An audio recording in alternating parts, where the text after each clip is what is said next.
महाराष्ट्र की सियासत में भूचाल आ गया है। अजित पवार की एनसीपी गंभीर संकट में नजर आ रही है। अभी तक एक दो नेताओं के पाला बदलने की चर्चाएं थी, लेकिन अब 2 दर्जन से भी ज्यादा नेताओं ने अजित गुट को अलविदा कह दिया है। शरद गुट का दावा सच होता नजर आ रहा है। वहीं बीजेपी एनसीपी के रिश्तों में बढ़ती दरार को लेकर भी अब शरद पवार ने बड़ा दावा किया है। ऐसे में अब सवाल ये उठ रहे हैं कि क्या खत्म हो जाएगी अजित पवार की एनसीपी? देखिए ये रिपोर्ट। महाराष्ट्र में कुछ ही दिनों में विधानसभा चुनाव होने हैं, लेकिन चुनाव की घोषणा से पहले ही महाराष्ट्र की सियासत में बड़ा उलटफेर सामने आया है। अजित पवार गुट के लगभग 2 दर्जन नेताओं ने शरद पवार गुट का दामन थाम लिया है।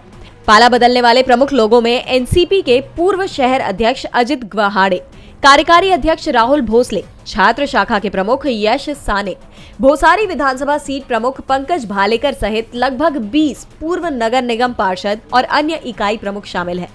ये सभी नेता पिंपरी चिंचवाड़ के हैं और ये घटनाक्रम ऐसे वक्त पर सामने आया है जब 2 दिन बाद यानी 20 जुलाई को शरद पवार इस क्षेत्र में बड़ी रैली को संबोधित करने वाले हैं। इस बीच आरएसएस की पत्रिका का हवाला देते हुए शरद पवार का बयान भी सुर्खियां बटोरता हुआ नजर आ रहा है, जिसमें उन्होंने दावा किया है कि भाजपा अजित पवार गुट को महायुति गठबंधन छोड़ने का संदेश दे रही है। शरद पवार से जब पूछा गया कि क्या एनसीपी एसपी में अजित पवार के लिए जगह है, इस पर अपना रुख साफ न करते हुए पवार ने कहा कि ये व्यक्तिगत निर्णय नहीं हो सकता। लेकिन जिस तरह के हालात बनते हुए नजर आ रहे हैं कि हाल ही में अजित पवार गुट के वरिष्ठ नेता व राज्य सरकार में मंत्री छगन भुजबल ने शरद पवार से मुलाकात की थी। उसके बाद सुनेत्रा पवार ने भी खुद जाकर उनसे मुलाकात की, जिसके बाद चर्चाएं ये भी चल रही हैं कि अजित पवार शरद पवार के पास वापसी कर सकते हैं।